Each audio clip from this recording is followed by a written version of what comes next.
ஏண்டா உன் கையளவு இருக்கிற இதயத்தில் கடலளவு காயப்படுத்துகிறாங்களா? யார் சொன்னா உனக்கு யாரும் இல்லைன்னு? நான் இருக்கேன். உனக்கு ஒரு அம்மாவுக்கு அம்மாவாகவும், ஃப்ரெண்டுக்கு ஃப்ரெண்டாகவும், லவ்வருக்கு லவ்வராகவும், பொண்டாட்டிக்கு பொண்டாட்டியாகவும், உனக்கு எல்லாமாவும் நான் இருக்கேன். என்ன நம்பு. ஒரு வட்டத்துக்குள்ள உன்னை வைக்காதடா. நீ தலை நிமிர்ந்து வாழ வேண்டியவன். 10 பேர் உன்னை ஒதுக்குறாங்கன்னு உடைஞ்சு போகாது. உன்னை ஒதுக்குறவங்க ஒதுக்கிட்டு தான் இருப்பாங்க. இதுக்கெல்லாம் நீ ஃபீல் பண்ணாத. உன் பொண்டாட்டியான எனக்கு எந்த ப்ராப்ளமும் இல்லை. நீ ஏதாவது யோசிச்சுட்டு இருக்க?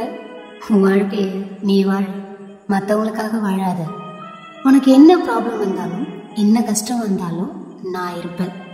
உனக்கு பொண்டாட்டியா மட்டும் இல்லை, இன்னொரு அம்மாவா இருப்பேன். என்னை ஏத்துப்பியா?